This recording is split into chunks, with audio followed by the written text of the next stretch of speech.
فلا هادي له وأشهد أن لا إله إلا الله وحده لا شريك له وأشهد أن محمدا عبده ورسوله الذي أرسله بالحق بشيرا ونذيرا وداعيا إلى الله بإذنه وسراجا منيرا أما بعد فإن خير الحديث كتاب الله وخير الهدى هدى نبينا محمد وشر الأمور محدثاتها وكل محدثة بدعة وكل بدعة ضلالة وكل ضلالة في النار. وقد قال الله تعالى في كلامه المجيد وفرقانه الحميد: أعوذ بالله من الشيطان الرجيم، بسم الله الرحمن الرحيم، والفجر وليال عشر والشفع والوتر. وعن عبد الله بن عباس رضي الله عنهما قال: قال رسول الله صلى الله عليه وسلم: ما من أيام العمل الصالح فيها أحب إلى الله من هذه الأيام العشر. قالوا: ولا الجهاد في سبيل الله يا رسول الله؟ قال: ولا الجهاد في سبيل الله إلا رجل خرج بنفسه وماله ثم لم يرجع من ذلك بشيء. رواه البخاري. আলহামদুলিল্লাহ, সমস্ত প্রশংসা, যাবতীয় গুণগান, হামদ থানা, বিনয় ও নম্রতা একমাত্র মহান রব্বুল আলামিনের জন্য। অগণিত অসংখ্য বার দরুদ সালাম বর্ষিত হোক প্রিয় নবী সাইয়্যিদুল মুরসালিন খাতামুন নবিয়্যিন জনাব মুহাম্মদুর রাসূলুল্লাহ সাল্লাল্লাহু আলাইহি ওয়া আলিহি ওয়াসাল্লামের উপর। সম্মানিত দ্বীন প্রিয় ভাইগণ, আমি পবিত্র কালামে পাকের সূরাতুল ফজরের প্রথম 3টি আয়াত তেলাওয়াত করেছি। সহিহ বুখারীতে বর্ণিত একটি হাদিস পাঠ করেছি। আয়াত ও হাদিসকে সামনে রেখে আমাদের সামনে আগত একটি বিশাল বড় মৌসুম, ইবাদতের মৌসুম, মাগফিরাতের মৌসুম, জাহান্নাম থেকে মুক্তি নেওয়ার মৌসুম, আল্লাহ রাব্বুল আলামিনকে রাজি খুশি করানোর মৌসুম, আমাদের আমলনামায় নেকির পাল্লা ভারী করার এক মৌসুম, আমাদের সকলের পরিচিত একটি মৌসুম। জিলহজ মাসের প্রথম 10 দিন সম্পর্কে ইনশাআল্লাহ কিছুটা আলোচনা করব। আল্লাহ রাব্বুল আলামিন আমাদেরকে আলোচনাগুলো শুনে সে মোতাবেক আমল করার তৌফিক দান করুন, আমিন। আল্লাহ রাব্বুল আলামিন আমাদেরকে বিভিন্ন রকমের মৌসুম দিয়েছেন এবং এই মৌসুমগুলো প্রত্যেক বছরই বারবার আমাদের মাঝে আসে। আল্লাহ রাব্বুল আলামিন তিনি চান উম্মতে মুসলিমা যারা, তারা উম্মতে মুহাম্মাদি যারা, তারা এই সমস্ত মৌসুমগুলোতে ইবাদত বন্দেগী করে আল্লাহ রাব্বুল আলামিনের সন্তুষ্টি অর্জন করে তারা তাদের নেকির পাল্লাকে ভারী করবে। মাহে রমজান কিছুদিন আগে আমরা বিদায় জানালাম, পুরা 2 মাস এখনো হয়নি। আগামী বৃহস্পতিবার না হয় শুক্রবার আমাদের মাঝে জিলহজ মাস আসবে। মূলত এই মাসগুলো যে আমরা অতিবাহিত করতেছি এগুলো সবগুলোই আশহুরুল হজ, ইসলামের অন্যতম একটি বিধান হজ। সেই হজের মাস বলা হয়েছে এই মাসগুলোকে, শাওয়াল, যুলকিআদা ওয়া আশরুম মিন যিলহিজ্জা। আমরা হজের মাসে আছি। এই হজের মাসে আমাদের দেশ থেকে আলহামদুলিল্লাহ প্রতি বছরের ন্যায় এই বছরও হাজী প্রতিদিন যাচ্ছে। তারা সেই মক্কাতুল মুকাররমাতে জমা হচ্ছে। ইনশাআল্লাহ 8ই জিলহজে তারা তাদের হজ্জের কার্যক্রম শুরু করবে। তো আলহামদুলিল্লাহ, আল্লাহ রাব্বুল আলামিন আমাদেরকে যাদেরকে হজে যেতে সুযোগ দেননি, আমাদের জন্য যে কোনো ইবাদত নেই তা নয়। তারা যেরকম মক্কায় গিয়ে আরাফাতে যাবে, তাওয়াফ করবে, সাই করবে, রামিউল জিমার করবে, মুজদালিফাতে যাবে, আমরা যারা আছি প্রত্যেকের উপর প্রতি বছর হজ করা সম্ভবপর নয় এবং সকলের উপর হজ করা ফরজ নয়। যাদের উপর হজ ফরজ নেই, যাদের সাধ্য নেই, তাদের জন্য আল্লাহ রাব্বুল আলামিন গুরুত্বপূর্ণ কিছু ইবাদত দিয়েছেন। সেই ইবাদত বন্দেগীর মাধ্যমে আমরা এই জিলহজ মাসের প্রথম 10 দিনকে অতিবাহিত করব। আল্লাহ রাব্বুল আলামিন এই মাসের 10 দিনের অর্থাৎ আগামীতে জুলহজ আসবে, জিলহজ মাসের প্রথম 10 দিনের ফজিলত বর্ণনা করতে গিয়ে বলতেছেন ওয়াল ফাজরি ওয়া লায়ালিন আশর, ফজরের কসম। আমরা জানি ফজর একটি ওয়াক্ত, যেটা আমরা সুবে সাদেকের পর থেকে কি শুরু হয় তুলু আশ-শামস পর্যন্ত। খুবই গুরুত্বপূর্ণ সময়, বরকতময় সময়। আল্লাহ রাসূল সাল্লাল্লাহু আলাইহি ওয়াসাল্লাম তিনি নিজে যেরকম তাহাজ্জুদ পড়তেন, তাহাজ্জুদের পর ফজরের সালাত পড়তেন, ইবাদত বন্দেগী করতেন, সাহাবায়ে কেরামগণও কি করেছেন। যদিও আফসোসের বিষয় আমাদের মাঝে এই সময়ের গুরুত্ব খুবই কম। অধিকাংশ লোক, এমনকি যারা আমরা 5 ওয়াক্ত সালাত আদায় করি, তারাও দেখা যায় ফজরের আগে তেমন একটা উঠতে পারি না। আচ্ছা, উঠতে পারিনি, শরীর ক্লান্ত, অভ্যাস নেই, তাহাজ্জুদ পড়লাম না, ফজরের পরেও তো আমরা মসজিদে বসতে পারি না। প্রতিদিন রাসূলুল্লাহ সাল্লাল্লাহু আলাইহি ওয়াসাল্লাম আমাদের জন্য উমরা এবং হজের সওয়াবের একটি কি সুসংবাদ দিয়েছেন। ইচ্ছা করলেই আমরা পারি সূর্যোদয় পর্যন্ত বসে তাসবিহ তাহলিল করে, সূর্যোদয়ের পরে আমরা 15 মিনিট যাওয়ার পরে যদি 2 রাকাত সালাতুল ইশরাক করে মসজিদ থেকে বের হই, তাহলে প্রতিদিন আমার আমলনামায় পূর্ণাঙ্গ একটি হজ এবং পূর্ণাঙ্গ একটি উমরা সওয়াব দিবেন আল্লাহ রাব্বুল আলামিন। এই আমলগুলো আমরা করতে পারি না। তাহাজ্জুদের আমল আমাদের মাঝে আছে না। অনেকেই ফজরের সালাতটাও ঠিক মতো কি মসজিদে গিয়ে পড়ার অভ্যাস নেই। বলে ইয়াদু বিল্লাহ, পড়ি হয়তো নিজের খেয়াল খুশি মতো, সুবিধা মতো, ঘুম ভাঙলে উঠে পড়ি। এই অভ্যাসটা পরিত্যাগ করতে হবে। ফজরের সালাত খুবই গুরুত্বপূর্ণ সালাত। সুন্নাত সম্পর্কে আল্লাহ রাসূল সাল্লাল্লাহু আলাইহি ওয়াসাল্লাম বলেন রাকাতুল ফজর খায়রুম মিনাদ দুনিয়া ওয়া মা ফিহা, ফজরের 2 রাকাত সুন্নাহ দুনিয়া এবং জমিনের মাঝে যা আছে তার থেকেও কি উত্তম। যেমন ফজরের কসম করলেন আল্লাহ রাব্বুল আলামিন, ওয়া লায়ালিন আশর, 10টি রাত্রির শপথ করলেন। 10টি রাত্রি বলতে এখানে মূলত বোঝানো হয়েছে রাতের সাথে দিন। রাতের পরে কি দিন আসে, রাতের সাথে দিন। এবং এই 10টি রাত্রি বলতে জিলহজ মাসের প্রথম 10 দিনকে বোঝানো হয়েছে। জমহুর অধিকাংশ মুফাসসিরিনে কেরামদের সাথে সাথে ইবনে আব্বাস, কাতাদা, মুজাহিদ রাদিয়াল্লাহু তাআলা আনহুম তারা তাফসীর করেছেন। ইবনে কাসিরে বর্ণিত হয়েছে যে জিলহজ মাসের প্রথম 10 দিন। ওয়াশফা'i ওয়াল ওয়াতর, শাফা মানে জোড়া, ওয়াল ওয়াতর, ওয়াতর মানে কি বেজোড়। জোড়া এবং বেজোড় কি, এরও তাফসীর অনেকগুলো করা হয়েছে। কিন্তু জাবের রাদিয়াল্লাহু তাআলা আনহুর তরফ থেকে একটি হাদিস এসেছে, এর ব্যাখ্যায় রাসূলুল্লাহ সাল্লাল্লাহু আলাইহি ওয়াসাল্লাম যে ব্যাখ্যা করেছেন তা হচ্ছে ওয়াশফা বলতে জিলহজ মাসের 10 তারিখ, জোর এটা 10 তারিখ, 10 জোর। আর ওয়াল ওয়াতর, ওয়াশফা ওয়াল ওয়াতর, ওয়াতর বলতে এখানে বোঝানো হয়েছে বেজোর, অর্থাৎ আরাফা দিবসের 9 তারিখ, কারণ 9 সংখ্যাটা কি বেজোর। মোট কথা সবই গুরুত্বপূর্ণ বিষয়। জিলহজ মাসের 10 তারিখ আমাদের জন্য, হাজীদের জন্য অনেকগুলো ইবাদত রয়েছে। জিলহজ মাসের 9 তারিখ ইয়াউমে আরাফা, গোটা বৎসরের মাঝে সর্বশ্রেষ্ঠ দিন। অগণিত অসংখ্য বনি আদমকে আল্লাহ রাব্বুল আলামিন জাহান্নাম থেকে নাজাত দিয়ে থাকেন। আর অন্যান্য দিন তো আছেই। আল্লাহ রাসূল সাল্লাল্লাহু আলাইহি ওয়াসাল্লাম হাদিসে বলে যান, রাসূল সাল্লাল্লাহু আলাইহি ওয়াসাল্লামের এই হাদিসটি ইবনে আব্বাস রাদিয়াল্লাহু তাআলা আনহু বর্ণনা করেন। আল্লাহ রাসূল বলতেছেন আল্লাহ রাব্বুল আলামিনের কাছে এই জিলহজ মাসের প্রথম 10 দিনে ইবাদত করাটা এতটাই প্রিয়, মা মিন আমালিন আহাব্বু ইলাল্লাহ মা মিন আইয়ামিন, মানে এমন আর কোন দিনই নেই আল আমালুস সালিহু ফিহা আহাব্বু ইলাল্লাহ মিন হাযিহিল আইয়ামিল আশর। আল্লাহ রাসূলের এই কথা শুনে, এই দিনের এই ফজিলতের বিষয়টা শুনে সাহাবায়ে কেরামগণ একটু দ্বিধায় পড়ে গেলেন। জানে যে না, জিহাদের ফজিলত অনেক। সাহাবায়ে কেরামগণ প্রশ্ন করলেন, ক্বালু ওয়ালাল জিহাদু ফি রাসূলিল্লাহ, ওয়ালাল জিহাদু ফি সাবিলিল্লাহ ইয়া রাসূলুল্লাহ, হে আল্লাহর রাসূল, আল্লাহর রাস্তায় জিহাদ করার যে সওয়াব, এই সওয়াবও কি এই 10 দিনের ইবাদতের সমতুল্য হবে না?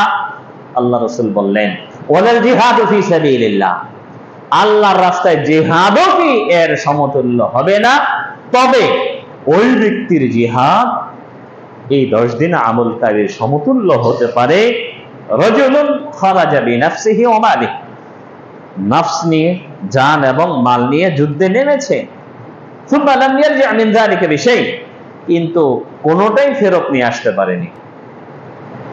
মালটাও আল্লাহর রাস্তায় ব্যয় করে দিয়েছে, জানটাও আল্লাহর রাস্তায় ব্যয় করে দিয়ে শহীদ হয়ে গিয়েছে। তাহলে বোঝা গেল খুবই গুরুত্বপূর্ণ একটি মৌসুম এটা, যদিও আমরা এটাকে গুরুত্ব দেই না। বিশেষ করে আমাদের সমাজে, বাংলাদেশের সমাজে দেখতেছি এটার গুরুত্ব কম। আরবরা, বিশেষ করে সৌদি আরবে, মক্কা, মদিনা, তায়েফে যেটা দেখেছি, সেই তুলনায় আমাদেরটা অনেকটাই নাই বললেই চলে। তো এই জিলহজ মাসের প্রথম 10 দিন সম্পর্কে আল্লাহ রাব্বুল আলামিন কোরআনে কারীমে সূরাতুল হজে বলতেছেন, ওয়াযকুরু ইসমাল্লাহি ফি আইয়ামিন মা'লুমাতিন আলা মা রাযাকাহুম মিন বাহিমাতিল আনআম।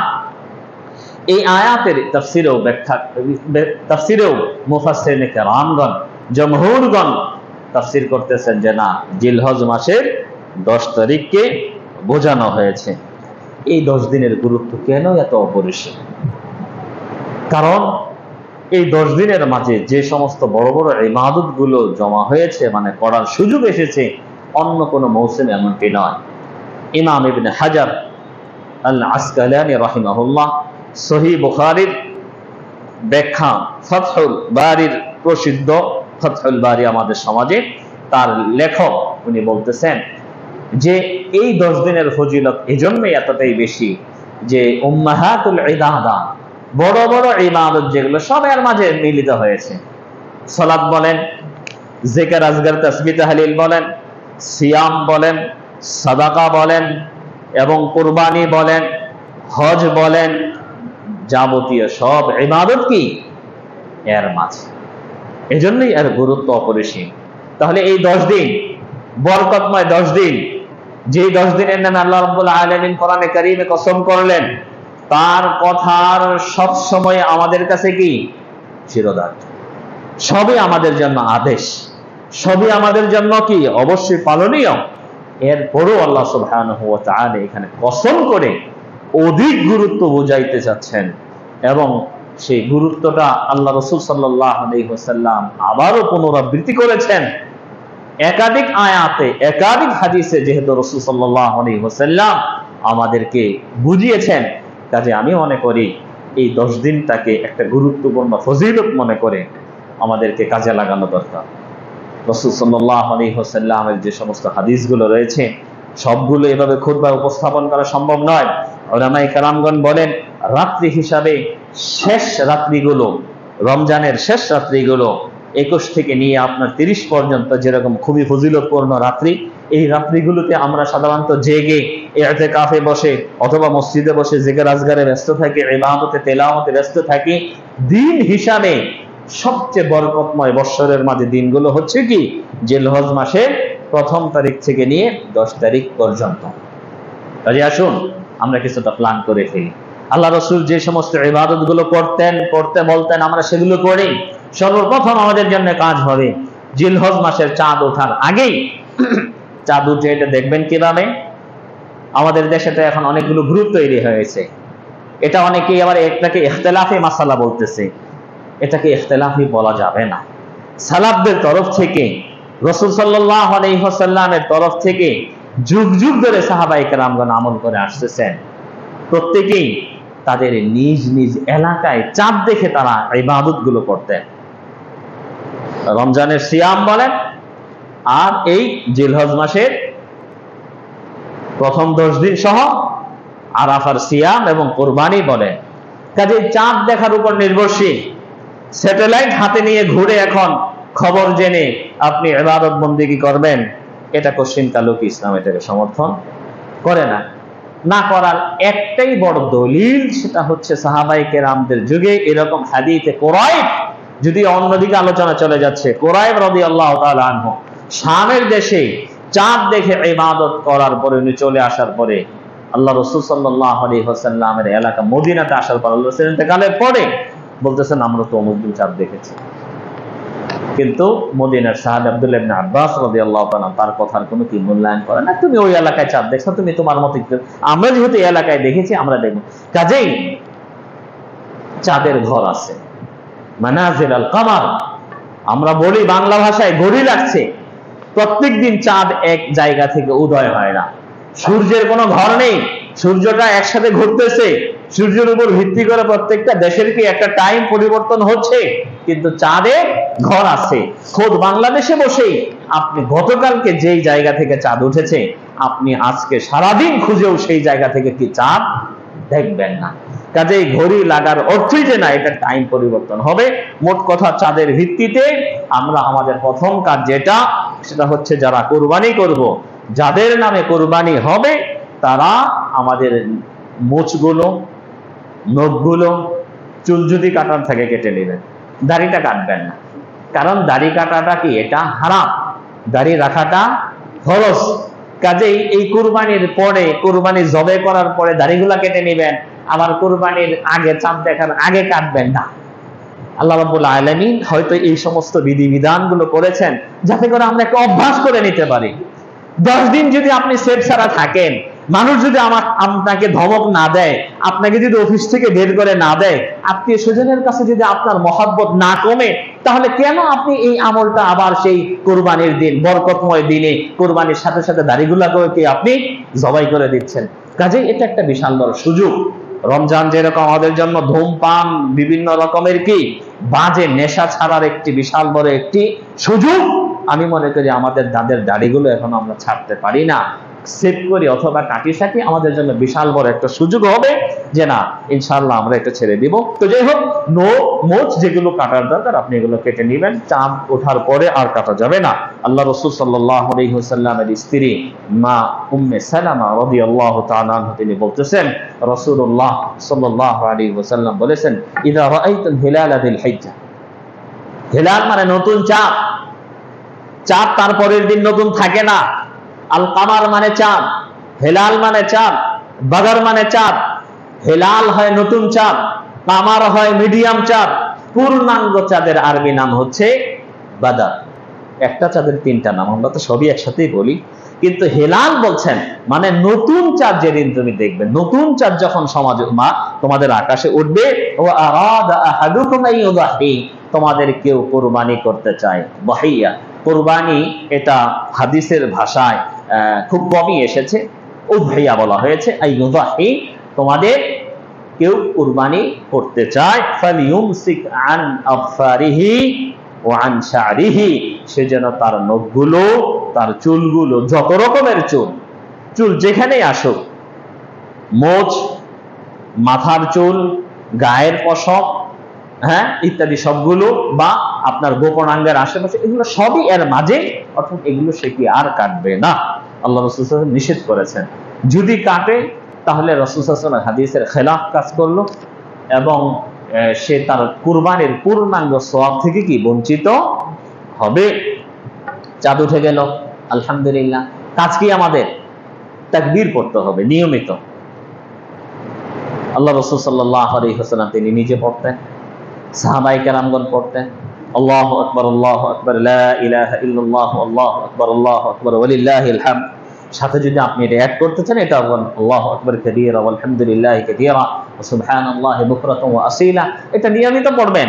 আল্লাহ রাসূল সাল্লাল্লাহু আলাইহি ওয়াসাল্লামের হাদিস ইবনে উমর রাদিয়াল্লাহু তাআলা আনহু মতে বর্ণিত, তিনি বলেন, মা মিন আইয়ামিন, আল্লাহ রাসূল সাল্লাল্লাহু আলাইহি ওয়াসাল্লাম বলতেছেন, মা মিন আইয়ামিন আ'যামু ইনদাল্লাহ, আল্লাহ রাসূল সাল্লাল্লাহু আলাইহি ওয়াসাল্লাম বলতেছেন, আল্লাহ রাব্বুল আলামিনের কাছে সবচেয়ে সম্মানিত দিনগুলো হচ্ছে এই 10 দিন।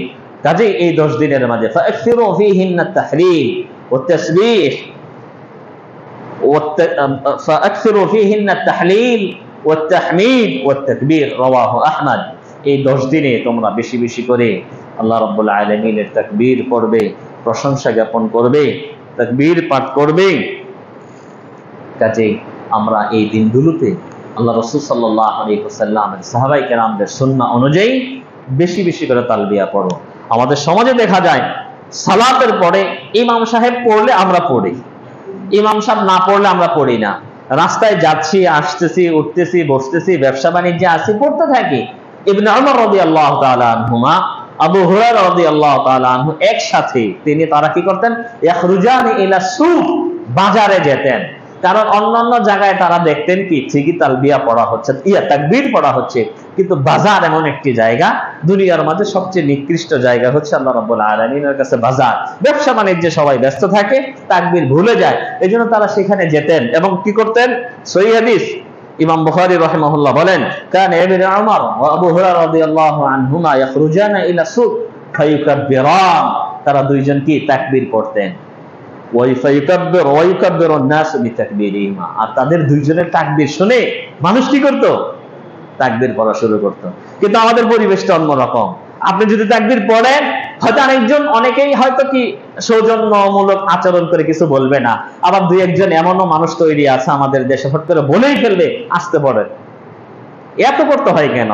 কাজে এ সমস্ত প্রতিবাদ যাতে না আসে, এই সুন্নতটা একদম মৃত হওয়ার আগে আমরা মৃত পাই সুন্নতকে জিন্দা করি, নিয়মিত এই আমলটা করব। আপনি আপনার ঘরে, আপনি আপনার বাড়িতে, আপনি আপনার অফিসে, রাস্তাঘাটে, সমাজে তাকবীরটা পড়বেন। আল্লাহ রাব্বুল আলামিন আমাদেরকে সেই সুযোগ দান করুন। এই 10 দিন চাঁদ উঠলো, কি করব? আমরা তো বড় আফসোসের বিষয়, কোরবানি কিনতে হবে, ভাগে দিব না শেয়ারে দিব, গরু দিব না কি দিব, এগুলো মিটিং করতে করতে আমাদের বরকতময় সময় চলে যায়, বাজার ঘুরতে ঘুরতে চলে যায়, শহরে থাকলে গ্রামের বাজারে যায়, একাধিক বাজারে ঘুরি। আমাদের কি সিয়াম হবে? সিয়ামের সুযোগ কোথায়? ইবাদতের সুযোগ কোথায়? আসলে মূলত আমরা এগুলোকে বিশাল বড় একটা অন্যরকম করে নিয়েছি। এই আপনার রমজানের ঈদের মাঝে দেখবেন শেষ 10 দিন 15 দিন বাজারে পাড়া দেওয়া যায় না। ঠিক তেমনি ভাবে এই ঈদেরও শেষের দিনগুলোতে বাজারে মানুষের কি পাড়া দেওয়া যায় না।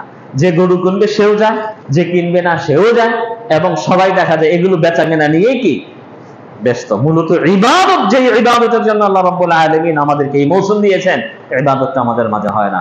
কাজেই চাঁদ ওঠার পর থেকে সিয়ামটা শুরু করি আমরা। আল্লাহ রাসূল সাল্লাল্লাহু আলাইহি ওয়াসাল্লাম ঢালাও ভাবে সিয়ামের ফজিলত সম্পর্কে বলতেছেন, মান সামা ইয়াওমান ফি সাবিলিল্লাহ বা'আদাল্লাহু ওয়াজহাহু আনিন নারি 70 খরিফা। যে ব্যক্তি একদিন আল্লাহ রাব্বুল আলামিনের জন্য সন্তুষ্টি অর্জনের জন্য সিয়াম পালন করবে, 70 বছরের পথ পরিমাণ আল্লাহ রাব্বুল আলামিন কি করে দিবেন? দূর করে দিবেন। এটা তো একটা বিশেষ একটা অফার। যে কোনো সময় যে কোনো সিয়াম পালন করেন, এই সওয়াবটা আপনি পাবেন। এর মাঝে আছে সর্বশ্রেষ্ঠ দিন ইয়াউমে আরাফা। আরাফার দিনে হাজিরা আরাফার ময়দানে জিকির আজকার করবে, আপনি ইবাদতে ব্যস্ত থাকবেন। তবে হ্যাঁ, এখানে একটি মাসালা আছে, আরাফার দিন ওই হাজিরা যেই দিন আরাফাতে অবস্থান করে সেই দিনই না অন্য দিন? এখানে অনেকেই, যেহেতু আমাদের সমাজে আসছে, স্যাটেলাইট আসছে, কিন্তু আমি বলবো এটা আমার আকীদা, এটা আমার বিশ্বাস। যুগ যুগ ধরে সালফে সালেহিন যেরকম স্যাটেলাইটের উপর তাকাইতেন না, তারা 8, 9, 10 এমনকি 8, 9 এভাবে তারা সিয়াম পালন করতেন। আমাদের স্যাটেলাইটের উপর ভিত্তি না করে আমরা আমাদের চাঁদ দেখা অনুযায়ী ইবাদত করেই যাব। শেখুল ইসলাম সৌদি আরবের গ্র্যান্ড মুফতিদের অন্যতম একজন মুফতি শেখ মুহাম্মদ বিন সালেহ আল উসাইমিন রাহিমাহুল্লাহ, আমি মনে করি আমাদের হাজারো স্কলার, হাজারো নন মাদানি মাদানি বড় বড় লেখক আলেমদের থেকে ইলমের দরিয়া অনেক বেশি তাদের, উনি স্পষ্ট ফতোয়া দিয়েছেন প্রত্যেক এলাকার মুসলিমরা তাদের চাঁদ দেখে দেখে আরাফার সিয়াম পালন করবে, এবং তারা অন্যান্য মাহে রমজানের সিয়াম এবং ঈদও তারা বা কুরবানিও তারা কি পালন করবে। আমি মনে করি এটাই সবচেয়ে বেশি ইনসাফপূর্ণ এবং হাদিসের কাছাকাছি। তো যাই হোক, এখানে আরাফার দিবসের সিয়াম সম্পর্কে রাসূলুল্লাহ সাল্লাল্লাহু আলাইহি ওয়াসাল্লাম বলেন, সিয়ামু ইয়াউমি আরাফা ইন্নী আহতাসিবু আলাল্লাহ আন ইউকাফফিরা আস-সানাতা আল্লাতী ক্বাবলা ওয়াল্লাতী বা'দা। আরাফার দিবসের সিয়াম এতটাই আলহামদুলিল্লাহ বরকতময়, আগত এবং বিগত 2 বছরের গুনাহ ক্ষমা করে দিবে। সুবহানাল্লাহ। একটা সিয়াম কয় ঘন্টা?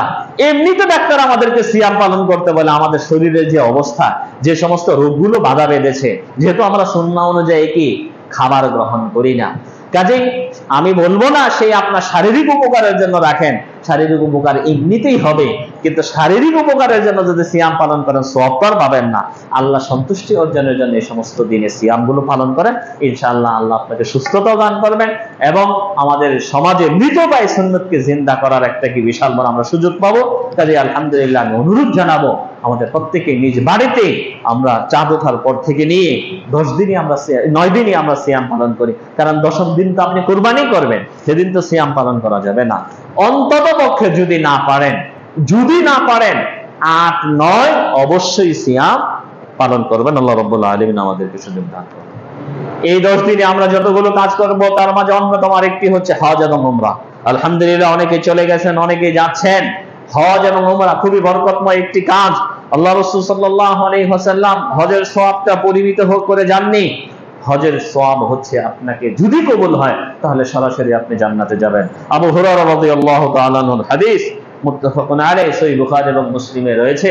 রাসূল সাল্লাল্লাহু আলাইহি ওয়াসাল্লাম বলেন, আল উমরাতু ইলাল উমরা, এক উমরা অপর উমরা পর্যন্ত, মুকাফফিরাতুন লিমা বাইনাহুমা, মাঝে যে সমস্ত গুনাহগুলো থাকে এগুলো ক্ষমা করে দেয়।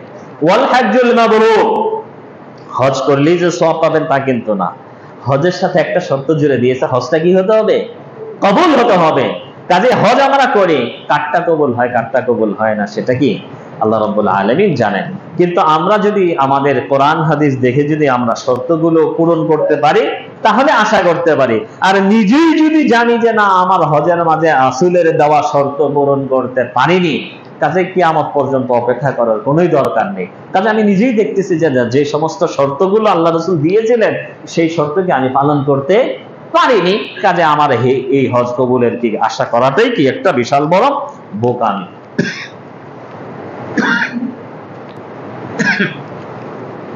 এরপরে আরেকটি ইবাদত যেটা আমরা নফল সালাত, সিয়াম পালন করবেন, সালাতও পড়েন। বিশেষ করে বললাম যেহেতু এই 10 দিনে আলহামদুলিল্লাহ সেহরি খাওয়ার পরে রাত্রিবেলায় ঘুমাবেন। রমজানে না রাত্রিতে তাহাজ্জুদ আছে, তারাবি আছে। এখন রমজানে কি যেহেতু ওই আমল আছে, এখানে সেটা করবেন না। সেহরি খাওয়া দাওয়ার পরে একটু বসেন মসজিদে, সালাতের পরে জিকির আজকার তাসবিহ তাহলিল করেন, সালাত পড়েন, সালাতুল ইশরাকের অভ্যাস করেন। ইনশাআল্লাহ এই আমলটাকে যদি অভ্যাস করে নেন ইনশাআল্লাহ কন্টিনিউ আমল করতে পারবেন। আর যারা করি নাই, দেখেন তো জীবনের আমার কতগুলো বৎসর হয়ে গেছে, করি নাই তো হয় নাই। আর করে দেখেন আপনার দুনিয়াদারি, দোকানপাট, অফিস আদালতের কোনো ক্ষতি হবে না, আয় উন্নতি উপার্জনের কোনো ব্যাঘাত ঘটবে না সালাতুল ইশরাকে। কারণ এই সময়টাতে দুনিয়ার কোনো দেশে কোনো জায়গা থেকে আমাদের কোনো সাধারণত ডিউটি থাকে না। কাজে অভ্যাসটা করে নিন। আল্লাহ রাসূল সাল্লাল্লাহু আলাইহি ওয়াসাল্লাম বলেন হাদিসে কুদসিতে, ক্বালা নবী সাল্লাল্লাহু আলাইহি ওয়াসাল্লাম ফীমা ইয়ারবিহি আন রাব্বিহি তাআলা, আল্লাহ রাব্বুল আলামিন হাদিসে কুদসিতে বলেন, ওমা ইয়াজালু আবদি ইয়াতাকাররাবু ইলাইয়া বিন-নওয়াফিল, কোন বান্দা যখন আমার নিকটবর্তী হয় নফল সালাতের মাধ্যমে, বেশি বেশি নফল সালাত পড়ে, সে আমার কি নিকটবর্তী হয়ে যায়, হাত্তা উহিব্বা, এবং যখন সে আমার নিকটবর্তী হয়ে যায় তখন আমি তাকে মুহাব্বত করি। আল্লাহ রাব্বুল আলামিনের মুহাব্বত যদি আমাদের হয়ে যায়, এর থেকে বড় পাওয়া আর কিছু থাকতে পারে না। এরপর আরো কিছু আমল রয়েছে। ঈদের সালাত আমরা পড়ব, ঈদের সালাতের পরে কি আমাদের হবে কুরবানি। সালাতুল ঈদের এবং কুরবানি লম্বা বিষয়, অন্য সময় আলোচনা করা যাবে। বিশেষ করে আগামী মাসে যদি আল্লাহ 6 তারিখে নিয়ে আসে ইনশাআল্লাহ, ঈদ তো 6 তারিখের পরে হবে, জুনের 6 তারিখে ইনশাআল্লাহ এই বিষয়ে কিছুটা আলোচনা করবো। আর মাঝে তো অনেক বড় বড় উলামায়ে কেরামগণ আসেন, তারাও আলোচনা করবেন। তো সালাতুল ঈদ এটা আমাদের প্রত্যেকেরই অভ্যাস করতে হবে। এখনো সালাফি পরিবারের, আহলে হাদিসের পরিবারের অনেক মা বোনরা ঈদের সালাতে যায় না। এটা একটা আমি মনে করি বদভ্যাস। আমিন আর রফুল আদাইন আমাদের শিআর না, যদিও মানুষ আমাদেরকে রফাদানি বলে। আল্লাহ রাসূল যেখানে বললেন যে না, তোমার মা বোনের কারো যদি মাসিক বা পিরিয়ড চালু হয় এরপরেও তুমি তাকে নিয়ে যাও। কেন নিয়ে যাও ঈদগাহে? ওয়ায়াশহাদনা জামাআতাল মুসলিমিন, মুসলমানদের যে বিরাট বড় একটা জামা, অ্যাসেম্বলি বলেন অথবা আপনার শোডাউনই বলতে পারেন, এগুলোতে তারা জামায়াত হবে। এবং তারা খতিব সাহেব যখন দোয়া করবেন, কোন দোয়া? আমাদের দেশের মতো বেদাতি দোয়া না, খুতবার পরের অংশগুলো দাঁড়িয়ে দাঁড়িয়ে আল্লাহ রাসূল দোয়া করতেন। এই দোয়াগুলোতে তারা কি শামিল হবে। কাজেই আমরা এখনো আমাদের মা বোনদেরকে না যেতে হবে না। আর মা বোনও এতটাই অলস হয়েছে, আল্লাহ মাফ করুক, হেদায়েত দিন তাদেরকে, যে না যান আপনারা, আমি বাসায় থাকি। কি করবে? বাসায় থেকে হরেক রকমের খানার আয়োজন করবে। আমার মনে হয় না আমাদের দেশের মানুষ ঈদের দিনে যতগুলো পদের আয়োজন করে অন্য কোনো উন্নত রাষ্ট্রে এতগুলো আয়োজন করে। কারণ কয়েক এলাকার মানুষের সাথে তো ঘোরাঘুরি হয়েছে, বসবাস হয়েছে, প্রবাসে থাকার কারণে তাদের মাঝে ভালো করে করবে, কিন্তু 2-3টা। কিন্তু আমাদের সেমাই পাক করতে হবে অনেক প্রকারের, কত রকমের পিঠা পুলি ইত্যাদি, এগুলো করতে করতে মূল যে কারণে আল্লাহ রাব্বুল আলামিন আমাদেরকে এই দিন দিলেন, ওই দিনের কি আর মেয়েদের কাজ সারা জীবনই এটা, মরার আগ পর্যন্ত এটা থাকবে। কাজে ওগুলো কমান, আপনার কবরে আপনি থাকবেন, সন্তানেরা আপনার কবরে সারাদিন গিয়ে পড়ে থাকবে না, আর থাকলেও লাভ হবে না। কাজেই সীমিত আকারে যেটুকু না করলে নয় সেগুলো করেন, আগে করে রাখেন। কিন্তু ঈদের দিন ঈদের জামাতে আমি অনুরোধ জানাবো, এখানে আজকে যারা উপস্থিত আছেন প্রত্যেকেই সন্তানদেরকে, মা বোনদেরকে আপনারা ঈদগাহে নিয়ে আসবেন। এখানে তারা আলহামদুলিল্লাহ এখানে সালাতের ব্যবস্থা রয়েছে, অথবা আপনার এলাকাতে যে যেখানেই সালাত পড়ুন না কেন সেখানে তাদেরকে নিয়ে যাবেন। আল্লাহ রাসূল সাল্লাল্লাহু আলাইহি ওয়াসাল্লামকে আল্লাহ রাব্বুল আলামিন কাউসার দিয়েছিলেন, ইন্না আতাইনাকাল কাউসার ফাসাল্লি লিরাব্বিকা ওয়ানহার। ফাসাল্লি লিরাব্বিক, তোমার রবের জন্য সালাত পড়ো, এরপরে কি ওয়ানহার, কুরবানি করো। আল্লাহ রাসূল সাল্লাল্লাহু আলাইহি ওয়াসাল্লাম আমাদেরকে হাদিসে বলে যান, মান যাবাহা ক্বাবলা সালাহ ফাইন্নামা ইয়াযবাহু লিনাফসি, যে ব্যক্তি সালাতের আগে, ঈদের সালাতের আগে কুরবানির জানোয়ার জবেহ করবে। অনেকেই করে ফেলে, সালাত তো পড়ি না সারা বছর, আর একদিন পরে কি লাভ। কাজে ওনারা সালাত পড়তে পড়তে এই সুযোগে আমাদের গরুটা কি বানানো শেষ হয়ে যাবে, কুরবানি হবে না। মান যাবাহা ক্বাবলা সালাহ ফাকাদ যাবাহা লিনাফসি, সালাত পড়ার পড়বে মানে তার সালাত, তার মানে সমাজের সবার সালাত হতে হবে তা না। কারণ আমাদের দেশে যেহেতু সুন্নাহ অনুযায়ী আমল হয় না, কেউ 8টায় 9টা 10টা পর্যন্ত সালাত চলে। কাজেই আপনি যদি আপনার এলাকায় সুন্নাহ মোতাবেক সালাত আদায় করেন, আপনি আপনার কুরবানি করবেন। কিন্তু আপনার এলাকায় যদি 10টা বাজে জামাত হয়, আপনি অন্য এলাকায় পড়েন, সমস্যা নেই, কিন্তু আপনার সালাত পড়ে আপনার কুরবানি করতে হবে। আপনি আগে চলে আসেন, যে যে এলাকায় কি সকাল 6:30 হয়, 7টায় হয়, চলে যান, সমস্যা নেই, কিন্তু আপনি আপনার ঈদের সালাতের আগে কুরবানি করতে পারবেন না। ফাইন্নামা ইয়াযবাহু লিনাফসি, আল্লাহ রাসূল বলতেছেন, তাহলে সে নিজের গোশত খাবার জন্য জবাই করলো। ওমান যাবাহা বা'দা সালাতি ওয়াল খুতবাতাইন, সালাতের পরে এবং খুতবার পরে, খেয়াল করে শুনুন, মসজিদের পাশেই বাড়ি, সালাত পড়ছেন, পড়ে যায় কি জবাই করে ফেলছেন, গোশত খাবেন। আল্লাহ রাসূল খুতবাও বলে দিয়েছেন, ওমান যাবাহা বা'দা সালাতি ওয়াল খুতবাতাইন, এটাও একটা দলিল। ঈদের দিন কি সালাতে খুতবা হবে কয়টা? 2টা। যে ব্যক্তি সালাতের পরে এবং খুতবার পরে জবাহ করলো, ফাকাদ আতাম্মা নুসুকাহু ওয়া আসাবা সুন্নাতাল মুসলিমিন, তাহলে সে তার কুরবানি পূর্ণ করলো এবং মুসলমানদের সুন্নত সে পূরণ করলো। সহিহ বুখারীর 5546 নম্বর হাদিস, সহিহ মুসলিমের 1962 নম্বর হাদিস। কাজে এই মাসালাকে আপনি হেলাই খেলাই করবেন না। এই কোরবানি খুবই বরকতময় কাজ। এই কোরবানি সম্পর্কে রাসূলুল্লাহ সাল্লাল্লাহু আলাইহি ওয়াসাল্লামের হাদিস, মা আয়েশা রাদিয়াল্লাহু তাআলা আনহা বলেন, আল্লাহ রাসূল সাল্লাল্লাহু আলাইহি ওয়াসাল্লাম বলেন, মা আমিলা আদামিয়ুম মিন আমালিন ইয়াওমান নাহার, একজন আদমি, একজন বনি আদম ইয়াওমান নাহার মানে কুরবানির দিনে যে সমস্ত কাজগুলো করে, সবচেয়ে কল্যাণকর, সবচেয়ে আল্লাহর কাছে প্রিয়, সবচেয়ে বরকতময় কাজ হচ্ছে ইহরাকুদ দাম, রক্ত বয়ে দেওয়া। অর্থাৎ আপনি যে কুরবানি করবেন, কুরবানির রক্তটা আল্লাহর রাস্তায় বয়ে দিচ্ছেন, আল্লাহর কাছে এটা সবচেয়ে প্রিয়। তার মানে আপনি যে গরু কুরবানি দিলেন, উট দিলেন, ছাগল দিলেন, যাই দিলেন, লা ইয়ানালাল্লাহু লুহুমুহা ওয়ালা দিমাউহা ওয়ালাকিন ইয়ানালুহুত তাকওয়া মিনকুম, আল্লাহর কাছে রক্ত মাংস যায় না, আল্লাহ রাব্বুল আলামিনের কাছে কি এগুলো কোনোটাই পৌঁছে না। পৌঁছে কি আমাদের নিয়ত, ওয়ালাকিন ইয়ানালুহুত তাকওয়া, আমার তাকওয়া কতটা, আল্লাহ ভীতি নিয়ে, আল্লাহকে রাজি খুশি করানোর জন্য আমি এটা করেছি। কাজেই এই রক্তটা যে বয়ে দিলেন, এটাই আল্লাহ খুশি, কিন্তু এটা আপনি কোন নিয়তে কি জন্য করলেন। কাজেই এই বরকতময় কাজটা কবুল হওয়ার জন্য কিছু শর্ত আছে। আল্লাহ রাসূল সাল্লাল্লাহু আলাইহি ওয়াসাল্লাম এই হাদিসে বলতেছেন, ওয়া ইন্নাহা লাতাতি ইয়াউমাল কিয়ামাতি বিকুরুনিহা ওয়া আশআরিহা ওয়া আদলাফিহা, এই কুরবানির জানোয়ার কিয়ামতের দিন তার শিং নিয়ে, তার শরীরের রোম পশম নিয়ে এবং তার অন্যান্য অঙ্গ প্রত্যঙ্গগুলো নিয়ে আসবে। ওয়া ইন্নাদ দামা লা ইয়াকাউ মিনাল্লাহি বিমাকানিন ক্বাবলা আন ইয়াকা আলাল আরদ ফাতিবু বিহা নাফসা, এই কুরবানির পশুর রক্ত জমিনে পড়ার আগেই আল্লাহ রাব্বুল আলামিনের কাছে কবুল হয়ে যায়। ফাতিবু বিহা নাফসা, তোমরা অন্তরটাকে পরিশুদ্ধ করে তোমরা এই কুরবানি করো।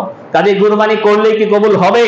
আমাদের সমাজে আমি দেখতেছি সবচেয়ে বেশি হজ এবং কুরবানির মতো যে দুটো ইবাদত, আর্থিক ইবাদত, এই দুটো ইবাদতের মাঝে কি রিয়া বেশি, লোক দেখানো, প্রশংসা করানো, বাহবা পাওয়া, এই দুটো ইবাদত সবচেয়ে বেশি। এগুলোর মাঝে কি আমাদের যত রকমের গন্ডগোল। কাজে অন্তরকে পরিশুদ্ধ করি। মাঝে মাঝে কুরবানি করবেন না, আবু বকর রাদিয়াল্লাহু তাআলা আনহু করতেন না, সামর্থ্য থাকলেও করবেন না। কারণ আমাদের মাঝে যে নফসটা রয়েছে, এই নফস, ইন্নান নাফসা লাআম্মারাতুন বিসু, মাহে রমজানে সারাদিন না খেয়ে পিপাসায় কষ্ট করে নফসটাকে আমরা কন্ট্রোল করতে শিখি না। কাজেই কুরবানির বেলায় 2 বছর করবেন না। পোলাপান গুলো, আপনি আপনার পরিবারকে, আপনার নিজের নফসকে শিক্ষা দিন যে না, শুধুমাত্র গোশত খাওয়ার পার্টি দেওয়াটা কি কুরবানি না। মাঝে মাঝে করবেন, ছোট সামর্থ্য আছে। আবার কোন সময় আল্লাহ রাসূল কি 100টা কুরবানি করছেন, মাঝে মাঝে 2-4-5টা করেন, সমস্যা নেই, করেন। করে কি ফ্রিজে তো আর একটার বেশি ঢোকাইতে পারবেন না, আর 4টা কি বাকি বিতরণ করে দিনা। কিন্তু কন্টিনিউ প্রতি বছর যে আমরা যেভাবে কুরবানি করতেছি, আমাদের গোশত খাওয়া ছাড়া, ঈদ উদযাপন ছাড়া এবং আমাদের সামাজিক একটা প্রথা ছাড়া আর কিচ্ছু হচ্ছে না। অন্যদিন ইনশাআল্লাহ আলোচনা করা যাবে। আল্লাহ রাব্বুল আলামিন আমাদেরকে তৌফিক দান করুন। যেহেতু কুরবানি আমরা অনেকে কিনে ফেলবো, তার আগে কয়েকটা কথা বলি। যেমন নিয়তটা ঠিক করতে হবে কুরবানি ক্রয়ের আগে, এবং হালাল মাল হতে হবে। হালাল মাল ছাড়া যদি কুরবানি করেন তাহলে সেটা কবুল হবে না। কিছু দোষ আছে, যেমন লেজ কাটা, কান কাটা, শিং ভাঙা, আপনার ঘোড়া ইত্যাদি, জীর্ণ শীর্ণ, এগুলো হবে না। এগুলো আমরা অনেকেই জানি। এবং দাঁতিল হতে হবে, বয়স হয়ে গেছে দাঁতেনি, এই সমস্ত কথা বললে কি আপনারা নিবেন না। অনেকের দাঁত পড়ে গেছে, উঠবে। যেহেতু আমরা বাংলাদেশে বসবাস করি, মানুষ কুরবানিতেও কি আমাদেরকে ধোকা দেয়, সারাশি দিয়ে অথবা প্লাস দিয়ে দাঁত উঠিয়ে নিয়ে আসে। কাজে যেহেতু আপনি সন্দিহান আছেন, দাঁত না উঠলে আপনি কি পড়তে উঠে যাবে, আগে উঠুক তারপরে। কাজেই হাদিস মোতাবেক, বিশেষ করে আমাদের সালাফিদের ফতোয়া যেটা, লা ইল্লাহা ইল্লা মুসিন্না, মানে দাঁতিল, দাঁতিল ছাড়া কি কুরবানি করা যাবে না। বয়স হোক বা না হোক, সেটার সাথে কি আমাদের কোনো সম্পর্ক নেই। কুরবানির সাথে সম্পর্ক হচ্ছে কি দাঁতিল হতে হবে।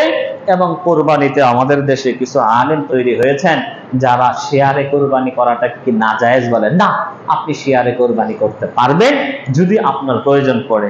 আপনি বিদেশে আছেন, পরিবার আপনার একা, আপনি ডিউটিতে আছেন, কে কিনবে, কে জবাই করবে, কে গোশত তৈরি করবে, আপনি পারতেছেন না, আপনারটা আলাদা করে কেউ করে দিলে এরকম লোকও নেই, ইত্যাদি বিভিন্ন কারণ, অথবা আপনি আর্থিকভাবে স্বাবলম্বী নন। অর্থাৎ মোট কথা, আপনি কুরবানি শেয়ারে করতে পারবেন, জায়েজ আছে। 1 থেকে নিয়ে সর্বোচ্চ 7 পর্যন্ত, 2, 4, 5, 6, 7-এর বেশি করা যাবে না। এর মাঝে যে কোনো সংখ্যাই হোক করতে পারবেন। 7 জনই হতে হবে এমনকি নয়। উটের মাঝেও কি আপনি 7 জন, কিন্তু বকরিতে কোনো শেয়ার চলবে না। আল্লাহ রাব্বুল আলামিন আমাদেরকে এই জিলহজ মাসের প্রথম 10 দিনের বরকতময় সময়গুলোতে আল্লাহ রাব্বুল আলামিনের ইবাদত বন্দেগী করে এর বরকত অর্জনের সুযোগ করে দিন। আল্লাহ রাব্বুল আলামিন আমাদেরকে সুস্থতা দান করুন। আল্লাহ রাব্বুল আলামিন এই বরকতময় দিনগুলোতে ইবাদত বন্দেগী করে আমাদের আমলনামায় নেকির পাল্লা ভারী করার তৌফিক দান করুন। আমাদের আমলের মাঝে যে সমস্ত পাপ পঙ্কিলতা রয়েছে, এগুলো সাফ করার তৌফিক দান করুন। আকুলু কওলি হাযা ওয়া আস্তাগফিরুল্লাহ লি ওয়া লাকুম ওয়া লিসাইরিল মুসলিমিন মিন কুল্লি যামবিন ওয়া খাতিয়াতিন ফাস্তাগফিরুহু ইন্নাহু হুয়াল গফুরুর রহিম।